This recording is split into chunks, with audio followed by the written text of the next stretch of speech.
బంగారం ధర 50,000 రూపాయలకు పడిపోయిన బంగారం ధర. మోడీ ప్రభుత్వం కీలక ప్రకటన. బంగారం, వెండి ధరలు భారీగా పతనమవుతున్నాయి. ముఖ్యంగా నిన్న బడ్జెట్ సందర్భంగా కేంద్ర ప్రభుత్వం ప్రకటించిన కొత్త పథకం ఫలితంగా బంగారం ధర భారీగా పడిపోయే అవకాశం కనిపిస్తుంది.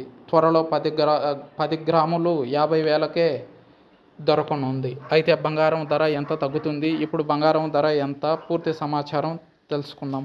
నరేంద్ర మోడీ ప్రభుత్వంలో మళ్లీ ఆర్థిక శాఖను పొందిన కేంద్ర ఆర్థిక మంత్రి నిర్మలా సీతారామన్ నిన్న బడ్జెట్ను సమర్పించారు. దీంతో ఆర్థిక మంత్రి నిర్మలా సీతారామన్ బడ్జెట్ సమర్పణ సందర్భంగా మహిళలపై భారీ అంచనాలు నెలకొన్నాయి. గత 1 సంవత్సరంలో బంగారం, వెండి ధరలు భారీగా పెరిగాయి. అందువల్ల కేంద్ర ఆర్థిక మంత్రి నిర్మలా సీతారామన్ తన బడ్జెట్ 2024 సమయంలో బంగారం మరియు వెండి ధరలను తగ్గించడానికి ఒక ముఖ్యమైన ప్రకటన చేస్తారనే కోరిక ఉంది. ఆ కల ఇప్పుడు నిజమైంది. మరియు బంగారం, వెండిపై కస్టమ్స్ విడుదల చేయాలని కేంద్ర ప్రభుత్వం నిర్ణయించింది. తద్వారా బంగారం, వెండి ధరలు భారీగా తగ్గనున్నాయి. బంగారం ధర కేవలం 50,000 రూపాయలు మాత్రమే. ఇలా బంగారం ధర పెరిగితే పెట్టుబడిదారులు సంతోషిస్తారు. కానీ ఆభరణాలను ఇష్టపడే మహిళలు మాత్రం బంగారం ధర తగ్గితేనే సంతోషిస్తారు. అటువంటి పరిస్థితిలో బడ్జెట్ 2024 ద్వారా కేంద్ర ప్రభుత్వం ప్రకటించినట్లుగా బంగారం మరియు వెండి ధరలు భారీగా తగ్గుతాయని భావిస్తున్నారు.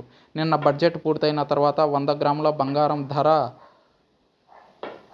29,900 తగ్గగా 24 క్యారెట్ల స్వచ్ఛమైన బంగారం ధర 100 గ్రాముల ధర 7,08,600కు పడిపోయింది. అదేవిధంగా 22 క్యారెట్స్ బంగారం ధర కూడా భారీగా తగ్గుముఖం పట్టింది. ప్రస్తుతం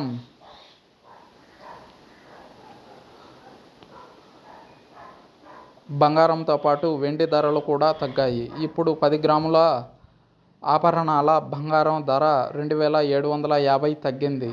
ధర తగ్గింపు తర్వాత ఆభరణాల బంగారం 10 గ్రాములు 64,950కి విక్రయిస్తున్నారు.